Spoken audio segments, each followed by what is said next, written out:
ഒരുപാട് ഉൽപ്പന്നങ്ങൾ നമ്മുടെ ജീവിതത്തിൽ നമ്മൾക്ക് ആവശ്യം വരുന്നുണ്ട്. ഒരുപാട് ഉൽപ്പന്നങ്ങൾ നമ്മൾ ദിവസം പ്രതി കാണുന്നുണ്ട്. പക്ഷേ ചില ഉൽപ്പന്നങ്ങൾ കാണുമ്പോൾ നമ്മൾക്കത് എന്താണെന്ന് അറിയില്ല. എന്നാൽ എന്താണത് എന്ന് അറിയുന്നതിന് ഒരു ആകാംക്ഷ നമ്മുടെ മനസ്സിലുണ്ടാവുകയും ചെയ്യും. അപ്പോൾ ഞങ്ങൾ ഈ വീഡിയോയിൽ ഇന്ന് പരിചയപ്പെടുത്തുന്നത് ഓപ്റ്റിക്കൽ ഫൈബർ 12G. ഇത് ഒരു മിനി കൺവേർട്ടറാണ്. ഇത് നിർമ്മിക്കുന്നത് Blackmagic എന്ന കമ്പനിയാണ്. Blackmagic Miniconverter Optical Fiber 12G. എന്താണ് ഈ ഓപ്റ്റിക്കൽ കൺവേർട്ടർ ഫൈബർ 12G എന്ന് പറഞ്ഞാൽ, mini converter optical fibre 12G എന്ന് പറഞ്ഞാൽ നമുക്ക് നോക്കാം. വീണ്ടും ആർടെക് വീഡിയോസിലേക്ക് നിങ്ങൾക്ക് സ്വാഗതം.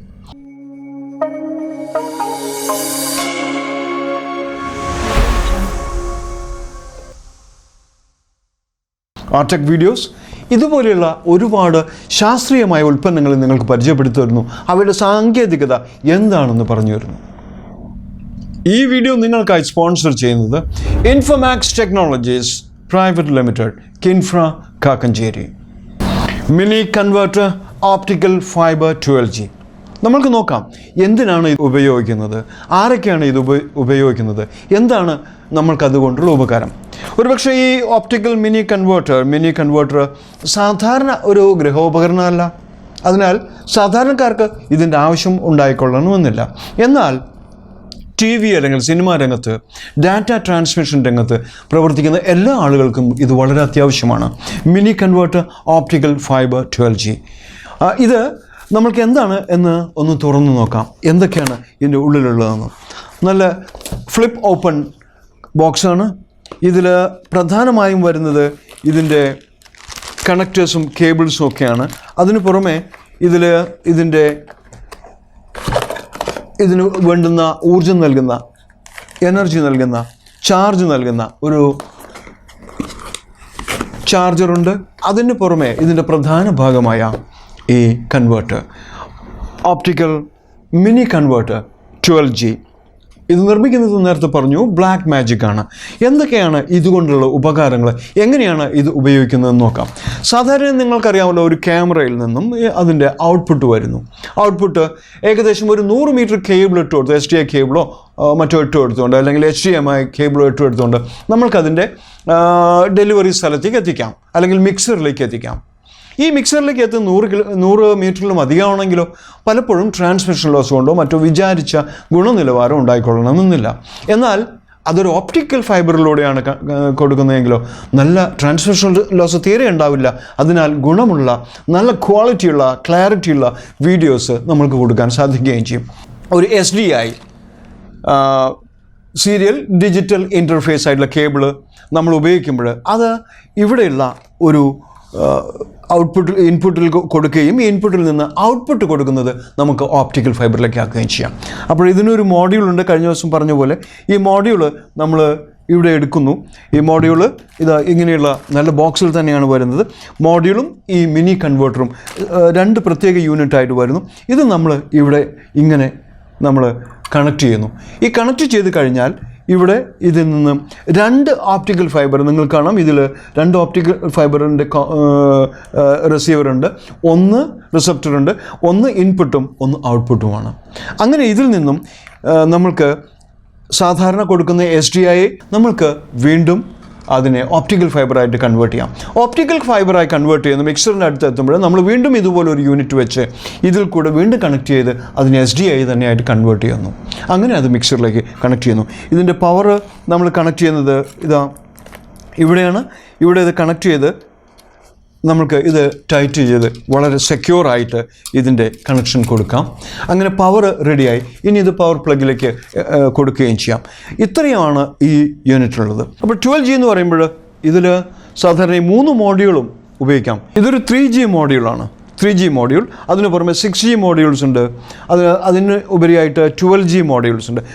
ഏത് മോഡ്യൂളായാലും ഇത് കോമ്പാറ്റബിളാണ്. ഇത് 3G ആണ്.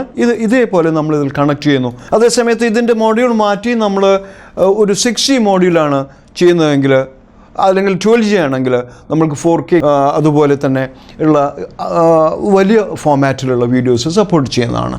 അപ്പോൾ നമ്മൾ നേരത്തെ പറഞ്ഞു പവർ ഓരോ സ്ഥലത്തും ഓരോ രാജ്യങ്ങളിലും ഓരോ രീതിയിലായിരിക്കാം.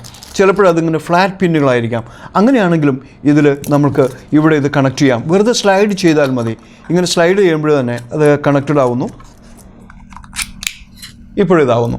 അടുത്ത മോഡലും ഇതേപോലെ ഏത് തരം പ്ലഗാണോ നമ്മൾക്ക് നമ്മുടെ കണക്റ്റിന് യോജിക്കുന്നത് അതുപോലെയുള്ള മോഡ്യൂൾസ് ഇതേപോലെ സ്ലൈഡ് ചെയ്ത് കണക്ട് ചെയ്യാം. നല്ല രീതിയിൽ അത് മാറ്റിയെടുക്കാം. ഇനിയും വേറെയുണ്ട്, 3-4 തരം അവർ തന്നിരിക്കുന്നു. ഒരുപക്ഷെ നമ്മളിവിടെയൊക്കെ ഇതായിരിക്കും കുറച്ചുകൂടെ ഉപയോഗിക്കാൻ പറ്റുന്നത്. അതും ഇതേപോലെ നമ്മൾക്ക് കണക്ട് ചെയ്തെടുക്കാം. കണക്റ്റഡായി. ഇനി നമുക്ക് പവർ സുഖമായിട്ട് ഇങ്ങനെ കണക്ട് ചെയ്തെടുക്കാം. വളരെ സൂക്ഷിച്ച് ചെയ്യണം. ഇതൊരു പ്രൊഫഷണൽ എക്യുപ്മെൻ്റാണ്. അതിനാൽ വളരെ സൂക്ഷിച്ച് ഓരോ ഭാഗവും ഉപയോഗിക്കണം എന്ന് മാത്രമേ ഉള്ളൂ. തിരിച്ച് നന്നായി ടൈറ്റ് ചെയ്യുമ്പോൾ അത് വളരെയധികം രസാവഹമായി പവർ കണക്ട് ചെയ്യാൻ സജ്ജമായി. ഇനി ഇത് പവറിനോട് കൊടുക്കുമ്പോൾ ഈ ഉപകരണം പ്രവർത്തന സജ്ജമാവുന്നു. വേറെയും ഒരു 3 പിന്ന് 3 പിന്നാണെങ്കിൽ ഇതേപോലെ ഫ്ലാറ്റ് പിന്നാണെങ്കിൽ അതും ഇതേപോലെ തന്നെ നമ്മൾക്ക് കണക്ട് ചെയ്യാം. അപ്പോൾ ഇതിൻ്റെ പ്രധാന ഭാഗങ്ങളിൽ ഒരു കാര്യം എന്തൊക്കെ എവിടെയൊക്കെ കണക്ട് ചെയ്യാമെന്ന്, എന്തൊക്കെ സ്ലോട്ടുകളാണെന്ന് ഞാൻ നേരത്തെ പറഞ്ഞു. ഇത് പവർ സ്ലോട്ടാണ്. പവർ വളരെ നന്നായി ആങ്കേർഡായിട്ട് നമ്മൾ ചെയ്യുകയും അത് തിരിച്ച് ടൈറ്റ് ചെയ്യുകയും ചെയ്യുന്നു. ഇങ്ങനെ തന്നെ നമ്മൾ ചെയ്യുന്നു. അത് തിരിച്ച് ടൈറ്റ് ചെയ്യുമ്പോൾ തന്നെ പിന്നെ യാതൊരു പ്രശ്നവുമില്ല, ലൂസ് കണക്ഷനോ ഒന്നും ഉണ്ടാകുന്നില്ല. പിന്നെയുള്ളത് ഇതിൻ്റെ ഇൻപുട്ട് കോണ്ടാക്റ്റാണ്. ഇത് ഔട്ട്പുട്ടുമാണ്. അതായത് ഇൻപുട്ട് HDI കൊടുക്കുന്നു, സീരിയൽ ഡിജിറ്റൽ ഇൻ്റർഫേസ് ഇതിൽ കൊടുക്കുന്നു. ഇതൊരു ബൈ ഡയറക്ഷനാണ്. അതായത് അങ്ങോട്ട് ഡാറ്റ ട്രാൻസ്ഫർ ചെയ്യാം, അതേസമയം സോഴ്സിൽ നിന്ന് ഇങ്ങോട്ടൊരു ഡാറ്റ കൊടുക്കാനുണ്ടെങ്കിൽ അത് ഇങ്ങോട്ടും ട്രാൻസ്ഫർ ചെയ്യാം. അങ്ങനെ ബൈ ഡയറക്ഷനായിട്ടുള്ള ഒരു ഉപകരണമാണ് ഇത്. ഇവിടെ മോഡ്യൂൾ കണക്ട് ചെയ്യുന്ന സ്ലോട്ട് നേരത്തെ കാണിച്ചു തന്നു. ഇതാണ് മോഡ്യൂൾ കണക്ട് ചെയ്യുന്നത്. ഇത് 3G മോഡ്യൂളാണ്. ഇത് ഇതേപോലെ വളരെ സൂക്ഷിച്ച് ഇത് ഇങ്ങനെ സ്ലൈഡ് ചെയ്യുമ്പോൾ, ഇതിലേക്ക് സ്ലൈഡ് ചെയ്യുമ്പോൾ അത് അതിൽ കണക്ട് ചെയ്യാവുന്നതാണ്. ഇപ്പോൾ കണക്റ്റഡായി. ഇനി ഈ ക്യാപ്പ് റിമൂവ് ചെയ്ത് നമുക്ക് കണക്ഷൻ എടുക്കാം. ഇതിലേക്ക് ഇൻപുട്ട് ഔട്ട്പുട്ട് 2 ഓപ്റ്റിക്കൽ ഫൈബറുകൾ കൊടുക്കാവുന്നതാണ്. ഇതാണ് ബ്ലാക്ക്മാജിക്കിൻ്റെ mini converter optical fibre 12G. ഇതിൻ്റെ ഫീച്ചേഴ്സ് നമുക്കൊന്ന് വായിച്ച് നോക്കാം. ഫീച്ചേഴ്സ് വായിക്കുമ്പോൾ ഇത് 12G HDI to optical 12G HDI connect, അങ്ങോട്ടും ഇങ്ങോട്ടും ബൈ ഡയറക്ഷണൽ. ഓപ്റ്റിക്കലിൽ തന്നെ HDI ഓപ്റ്റിക്കലായിട്ടും കണക്ട് ചെയ്യുന്നു. Works in both directions simultaneously. ഒരേ സമയത്ത് തന്നെ 2 ഡയറക്ഷനിലും ഇത് വർക്ക് ചെയ്യുന്നു, നേരത്തെ പറഞ്ഞു. മാത്രമല്ല ഇത് SMPT സപ്പോർട്ട് ചെയ്യുന്ന ഓപ്റ്റിക്കൽ SFP മോഡ്യൂളിനെ സപ്പോർട്ട് ചെയ്യുന്നു. ഇത്രയാണ്. ഏകദേശം ഇതിൻ്റെ വില വരുന്നത്, ഈ എക്യുപ്മെൻറ്റിൻ്റെ വില വരുന്നത് 40,000 മുതൽ 42,000 രൂപ വരെയാണ്. ഈ ഉപകരണം നമ്മൾ വാങ്ങിയിട്ടുള്ളത് ഇതിൻ്റെ ഓഥറൈസ്ഡ് ഡീലറായിട്ടുള്ള എറണാകുളത്തുള്ള colour cube design private limited എറണാകുളത്താണ്. അവർ ഡീലിങ്ങിനൊക്കെ വളരെ നല്ല സർവീസാണ് നമുക്ക് തന്നിട്ടുള്ളത്. അതിനാൽ നമ്മൾ അവരിൽ നിന്ന് വാങ്ങുന്നതിൽ വളരെ സന്തോഷവാന്മാരാണ്. Color Cube Design Private Limited and Miniconverter Optical 12G. ഇനി നമ്മൾക്ക് എന്താണ് ഇതിൻ്റെ ഉള്ളിലുള്ള കാര്യങ്ങളെന്ന് നോക്കാം. നന്നായിട്ട് 2 സ്ക്രൂ ഓരോ ഭാഗത്തും വെച്ച് നന്നായി ഫേസിൻ ചെയ്തിരിക്കുന്നു. ഓരോ സ്ക്രൂ അഴിച്ച് നമ്മൾക്ക് എന്താണ് ഇതിൻ്റെ ഉള്ളിലുള്ളതെന്ന് നോക്കാം. നോക്കൂ, നല്ല ഹാർഡ് ആയിട്ടുള്ള മെറ്റൽ ബോഡിയാണ്, പൗഡർ കോട്ടഡാണ്. വളരെ നന്നായിട്ട് നല്ല ഹാർഡായിട്ടുള്ള ബോഡിയാണ്. ഇതിൻ്റെ ഫ്രെയിമും അതുപോലെ തന്നെ 4 ഭാഗങ്ങളും ഇത് വളരെ ഹാർഡായിട്ട് ഉണ്ടാക്കിയിട്ടുള്ളതാണ്.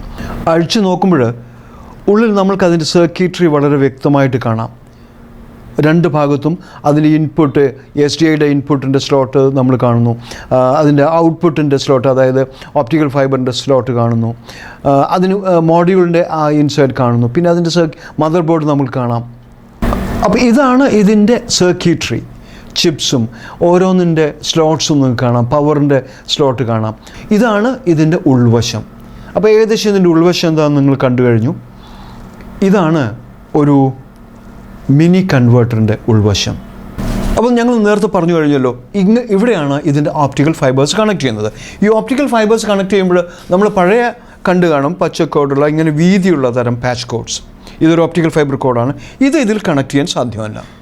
ഇത് കണക്ട് ചെയ്യുന്നതിന് പകരം ഓപ്റ്റിക്കൽ ഫൈബർ വേറൊരു തരമാണ് കൊടുക്കുന്നത്. ഇതിനിവിടെ ബ്ലൂ കോഡാണ്.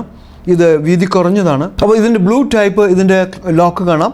ഇതിൻ്റെ ഓപ്റ്റിക് ഫൈബറിൻ്റെ എൻഡ് കാണാം. അത് നേരെ ഇങ്ങനെ പിടിച്ച് വളരെ സൂക്ഷിച്ച് ചെയ്യണം. ഇതൊരു പ്രൊഫഷണൽ പ്രോഡക്റ്റാണ്.